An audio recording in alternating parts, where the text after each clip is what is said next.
Hello everyone, आज के video में आप लोग देखेंगे जो ऑफिशियल रिलीज्ड मॉडल पेपर था उसमें क्वेश्चन नंबर 1 से लेकर के 7 तक का आंसर, जितने भी प्रश्न हैं उन सारे के आंसर की आप लोग को दे दिए जाएंगे। तो चलिए बिना देर करते हुए हम स्टार्ट करते हैं।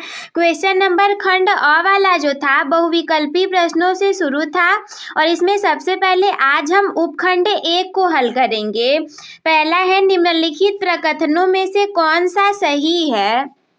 1 अंक के लिए, निकट दृष्टि दोष वाला व्यक्ति दूर की वस्तुओं को स्पष्ट देख सकता है, ये तो गलत है।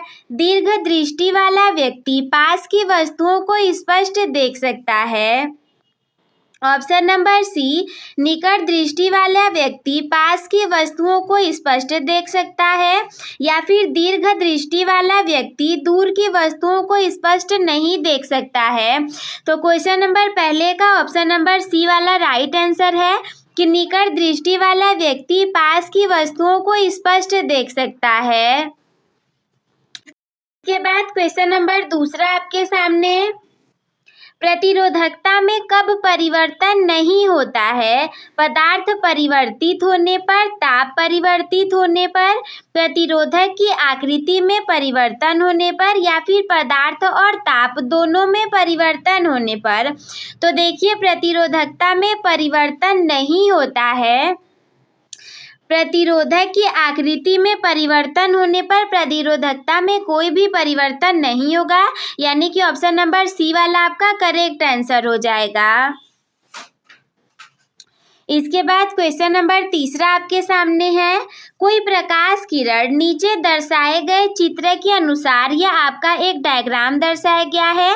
ये माध्यम ए है, माध्यम ए से इस माध्यम बी में प्रवेश कर रही है। तो माध्यम ए के सापेक्ष बी का अपवर्तनांक कितना होगा। ऑप्शन नंबर ए 1 से अधिक, ऑप्शन नंबर बी 1 से कम, ऑप्शन नंबर सी 1 या फिर ऑप्शन नंबर डी 0। तो प्रश्न संख्या तीसरे का ऑप्शन नंबर ए हो जाएगा राइट आंसर कि इसमें 1 से अधिक होगा। इसके बाद प्रश्न संख्या चौथे की हम बात करें, ऊंचे भवनों के शीर्ष पर लगे खतरे के संकेत लाल वर्ण के होते हैं और इन्हें दूरी से आसानी से देखा जा सकता है। हम जानते हैं कि जो ऊंचे भवन होते हैं उसमें जो रहते हैं खतरे के संकेत वो लाल कलर के दिखाए जाते हैं। ट्रेन कलर के भी लाल का ही यूज किया जाता है। इन्हें दूरी से आसानी से देखा जा सकता है। क्यों? क्योंकि अन्य वर्णों की अपेक्षा में लाल वर्ण का प्रकाश जो है, इन चारों में से कौन सा ऑप्शन सही होगा। लाल वर्ण का प्रकाश धुएं और कोहरे द्वारा सर्वाधिक प्रकीर्णित होता है, या फिर धुएं और कोहरे द्वारा न्यूनतम प्रकीर्णित होता है। धुएं और कोहरे द्वारा सर्वाधिक अवशोषित होता है, या फिर वायु में तीव्रतम गति से चलता है। तो प्रश्न संख्या चौथा का option number B correct answer है कि लाल रंग जो है वो धुएं और कोहरे द्वारा न्यूनतम प्रकीर्णित होता है। तो न्यूनतम प्रकीर्णित होने से ये हमें सबसे ज़्यादा अच्छे से दिखाई देगा, इसी वजह से लाल रंग का प्रयोग किया जाता है। इसके बाद क्वेश्चन नंबर 5वां, किसी अवतल दर्पण पे आपतित सूर्य की किरणें दर्पण के सामने 15 सेंटीमीटर दूरी पर अभिसारित होती हैं। तो इस दर्पण के सामने किसी बिंब को कहाँ पे रखें कि इसका समान आकार का प्रतिबिंब बने। कहाँ पर हमें इसे रखना पड़ेगा। तो इसे सॉल्व करने के लिए सबसे पहले हमें जानना जरूरी है कि देखो आर जो होता है, आर की वैल्यू 2f के बराबर होती है। आर की वैल्यू 2f के बराबर होती है। यहाँ पे दिया हुआ है 15 सेंटीमीटर, एफ की वैल्यू एफ बराबर आपको 15 सेंटीमीटर दिया हुआ है, यानी कि आर बराबर 2 गुणे एफ का मान हम 15 रख देंगे। तो यहाँ से आर का मान आपका 30 आ जाएगा और 15 सेंटीमीटर में है तो 30 आपका सेंटीमीटर में हो जाएगा, यानी कि जिस भी ऑप्शन में ये 30 होगा यही वाला ऑप्शन करेक्ट आंसर होगा। ऑप्शन नंबर ए दर्पण से 15 सेंटीमीटर दूरी पर, ऑप्शन नंबर बी दर्पण से 30 सेंटीमीटर दूरी पर। तो यही ऑप्शन नंबर बी वाला आपका करेक्ट आंसर हो जाएगा। दर्पण से 15 सेंटीमीटर और 30 सेंटीमीटर के बीच गलत है, दर्पण से 30 सेंटीमीटर से ज़्यादा दूरी पर।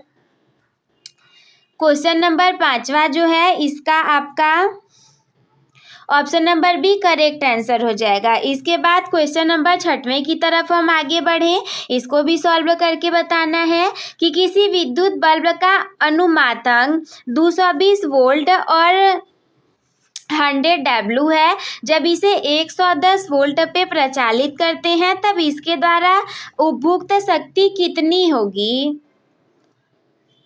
तो हमें इसे सॉल्व करना पड़ेगा कि आखिर इसकी शक्ति कितनी आएगी। देखो हम जानते हैं फॉर्मूला P बराबर होता है V²/R। P बराबर V²/R होता है। अब यहाँ से अगर हमें R की वैल्यू निकालनी रहेगी सबसे पहले तो R का मान V²/P हो जाएगा। V का मान यहाँ पे सबसे पहले दिया है 220, यानी कि 220 V का स्क्वायर हो गया और बटे में P का मान यहाँ पे 100 W दिया हुआ है, ये हम रख देंगे। तो जब आप इसको स्क्वायर करेंगे तो 220 का हो जाएगा कितना 48,400 हो जाएगा। बटे में 100 आपका ऐसे ही है, डिवाइड करने पर ये आपका डिवाइड करने पे ये आपका 4 8 4 आ जाएगा, 0 से 0 कैंसिल हो जाएगा। तो ये तो हमारे R की वैल्यू निकल गई। अब हम निकालेंगे इसे कैसे। अब यहाँ पर रखो आप, यहाँ पे देख लो V²/R से V की वैल्यू अब हमें किसके लिए निकालना था 110 के लिए, यानी कि 110 का हम स्क्वायर कर देंगे। अपॉन में R का मान 484 दिया हुआ है, तो स्क्वायर करने पर आपको मिल जाएगा 12,100 बटे में 484 और इसको सॉल्व करने पे ये आ जाएगा 4 के 4 4 दूनी 8 4 तिहाई 12, तो 3 बार में ज़्यादा हो जाएगा, यानी कि इसका आंसर आ जाएगा 25। अब देखो इसमें जहाँ कहीं भी 25 होगा वही ऑप्शन राइट होगा। Option number A, option number B 75, option number C 50, option number D 25। तो ऑप्शन नंबर डी आपका करेक्ट आंसर हो जाएगा। ये होगा क्वेश्चन नंबर 6वां। साथ में करते चलिएगा 9 आएगा तो। इसके बाद क्वेश्चन नंबर 7वां आपके सामने है कि यदि चित्र की व्यवस्था में प्लग से कुंजी निकाल परिपथ को खोलकर क्षैतिज तल ABCD पे चुंबकीय क्षेत्र रेखाएं खींचे तो ये रेखाएं कैसी होंगी। ये आपके सामने एक डायग्राम दिया हुआ है, ABCD यहाँ पे दिया हुआ है, कुंजी दी हुई है आपकी, अमीटर दिया हुआ है, प्रतिवर्ती प्रतिरोध लगा हुआ है, प्लस माइनस सर्किट यहाँ पे बना हुआ है। अब आपको ये बताना है कि ABCD पे आप चुंबकीय क्षेत्र रेखाएं खींचेंगे तो ये रेखाएं कैसी होंगी। ये देखो ये वाली ABCD, इस पे आप रेखाएं खींचेंगे तो ये रेखाएं कैसी होंगी। तो देखो ऐसे ऐसे है, तो ये वाली जो रेखाएं हैं ऑप्शन को हम इसके पढ़ते हैं कि कौन सा है। संकेंद्रीय वृत्त, दीर्घाकार वृत्त, एक दूसरे से समांतर सरल रेखाएं, या फिर बिंदु O से निकट संकेंद्रीय वृत्त परंतु दूर जाने पर दीर्घवृत्ताकार। तो इसका ऑप्शन नंबर ए वाला करेक्ट हो जाएगा। संकेंद्रीय वृत्त जैसी चुंबकीय क्षेत्र रेखाएं बनेंगी। तो जो आपका उपखंड पहला वाला था, उपखंड पहले का ये हमारा क्वेश्चन नंबर 7 का आंसर था, जो कि फिजिक्स से रिलेटेड था। आई होप कि आप लोग को ये सारे प्रश्न अच्छे से समझ में आ गए होंगे। कोई डाउट होगा तो कमेंट कर दीजिएगा। मैं मिलती हूँ आपसे किसी अगले वीडियो में, तब तक के लिए धन्यवाद। मस्त रहिए, स्वस्थ रहिए, व्यस्त रहिए। आप सभी हंसते खेलते और मुस्कुराते रहिए।